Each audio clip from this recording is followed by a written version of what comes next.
Hello बच्चों, welcome to Nitika की पाठशाला। मैं नितिका और आज मैं आपके साथ class 10th print culture in the modern world की लास्ट वीडियो को बनाने जा रही हूँ।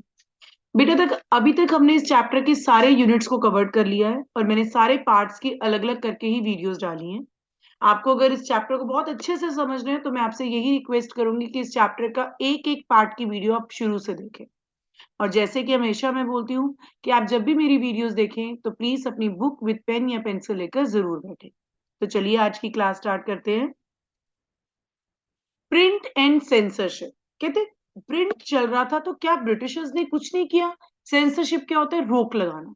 तो क्या हो रहा था before 1798 the colonial state under the East India Company was not too concerned with censorship। कहते अगर 1798 से पहले की बात करें तो हमारी जो कॉलोनियल स्टेट थी, जो ईस्ट इंडिया कंपनी के टाइम पे थी, जिसके अंडर थे हम लोग, उनको सेंसरशिप से कोई प्रॉब्लम नहीं थी कि ठीक है जो चल रहा है चलने दो, कोई प्रॉब्लम नहीं थी, कोई रोक टोक नहीं थी।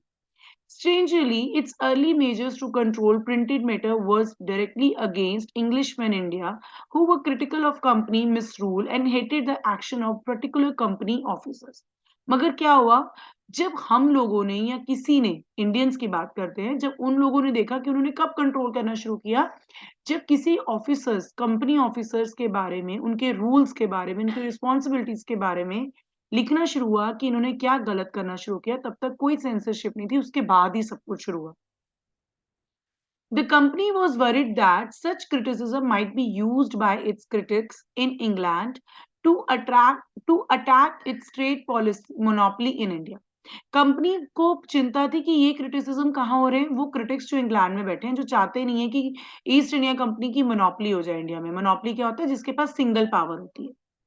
So by 1820s, the Calcutta Supreme Court passed certain regulations to control press freedom, and the company began encouraging publication of newspapers that would celebrate British rule। कहते हैं 1820s में क्या हुआ, जो कलकत्ता की सुप्रीम कोर्ट था उसने कुछ रेगुलेशंस या कुछ रूल्स निकाले, क्या कि जितनी भी प्रेस फ्रीडम है उसको थोड़ा सा कंट्रोल किया जाए, मतलब जो भी छापा जाएगा वो देखकर समझकर किया जाए, और जो भी पब्लिकेशन होना न्यूज़पेपर में उसमें सिर्फ ब्रिटिश रूल की सेलिब्रेशंस के बारे में हो।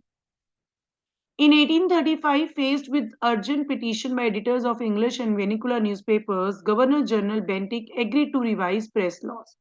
कहते 1835 में बहुत सारे इंग्लिश या जो लोकल लैंग्वेजेस के एडिटर्स थे, उन्होंने बहुत ज्यादा पिटिशंस लगाने शुरू किए, अपने केस करे, उन्होंने अपने कुछ बातें की। तो जो जर्नल बेंटिक थे उन्होंने कहा कि ठीक है, मैं प्रेस लॉज को थोड़ा सा चेंज करने की सोचता हूँ। Thomas Macaulay, a liberal colonial officers, formulated new rules that restored the earlier freedoms। कुछ थॉमस मैक्लॉय आए, उन्होंने क्या किया, दोबारा से कुछ रूल्स को निकाला, जिन्होंने पहले ही सारी जितनी भी फ्रीडम्स थी उनको दोबारा रिस्टोर कर दिया, दोबारा रीगेन कर दिया। किसने करा था, थॉमस मैक्लॉय ने। After the revolt of 1857 the attitude to freedom of the press change. कहते हैं जब 1857 में रिवोल्ट हुआ, दोबारा से इस प्रेस की जो फ्रीडम्स दी गई थी उनको चेंज करना पड़ा। इंग्रेज्ड Englishman demanded a calm down on the native press. जितने भी इंग्लिशमैन जो बुखला गए थे 1857 की रिवॉल्ट के बाद, उन्होंने कहा कि जितने भी ये लोकल प्रेसेस हैं इनको बंद किया जाए।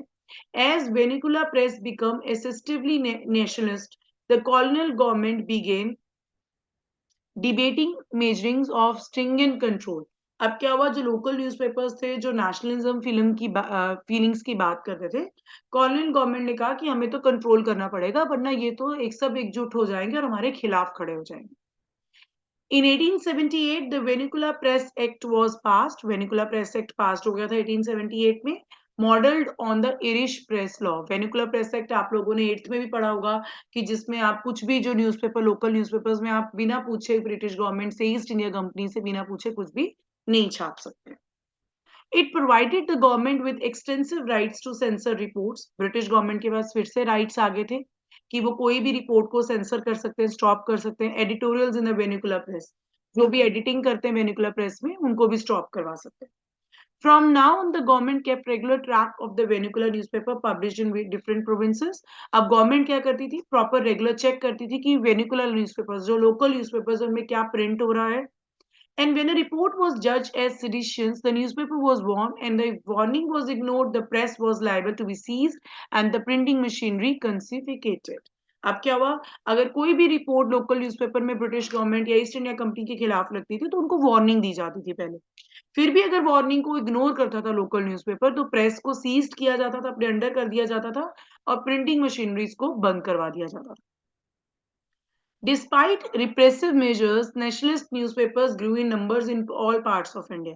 अब आप ऐसे किसी चीज को रोक-टोक लगाओगे तो सामने वाला तो और उठेगा। तो जितने भी नेशनलिस्ट न्यूज़पेपर्स थे वो और ज़्यादा रिप्रेस हो गए और ज़्यादा सामने आना शुरू हो गए। उन्होंने क्या करना शुरू किया? They reported on colonial misrules. उन्होंने कॉलोनियल ने जो भी हमारे खिलाफ गलत काम करते थे उनके ऊपर रिपोर्ट बनानी शुरू कर दी।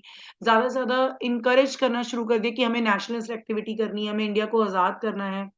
Attempt to throttle national criticism provoke militant protest, और इससे क्या हुआ, मिलिट्री को सामने आना पड़ा। ब्रिटिश गवर्नमेंट ने मिलिट्री को अपना हथियार बनाया और प्रोटेस्ट के सामने शुरू कर दिया।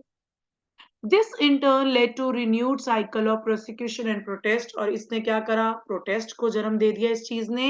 And when Punjab revolutionaries were deported in 1907, Bal Gangadhar Tilak wrote with great sympathy about them in this Kesari. तो बाल गंगाधर तिलक ने अपने केसरी न्यूज़पेपर में बहुत बढ़िया तरीके से लिखा था कि कैसे ब्रिटिश गवर्नमेंट गलत काम करती है और हमें रोकती है। This led to his imprisonment, जिसकी वजह से उनको जेल जाना पड़ा 1908 में। प्रोवोकिंग, जिसका रिजल्ट क्या हुआ, in turn wide spread protest all over India. और जैसे ही बाल गंगाधर तिलक को सही लिखने पे भी ब्रिटिश गवर्नमेंट ने जेल में डाल दिया था, तो लोगों ने क्या किया, प्रोटेस्ट करना शुरू कर दिया, जिससे हम कहेंगे कि इंडिया में एक आजादी की लहर दौड़ पड़ी। तो ये था हमारा बेटा प्रिंट एंड सेंसरशिप। इसी के साथ आज हमारा जो ये चैप्टर है, print culture and the modern world, मैंने इसको खत्म कर दिया है। फिर भी अगर आपको कोई प्रॉब्लम आती है तो आप प्लीज मुझसे कमेंट सेक्शन में जरूर पूछें, और आई होप आपको ये चैप्टर बहुत अच्छे से समझ आया होगा। फिर भी कोई प्रॉब्लम होती है आप मुझे जरूर बताएंगे विद योर क्वेश्चंस। ठीक है बेटा? जैसे मैं हमेशा कहती हूँ कि अगर आपको मेरी वीडियोस बहुत अच्छी लगती हैं, तो मेरी यूट्यूब चैनल को लाइक, शेयर और सब्सक्राइब करना मत भूलिए। बाय बाय बेटा।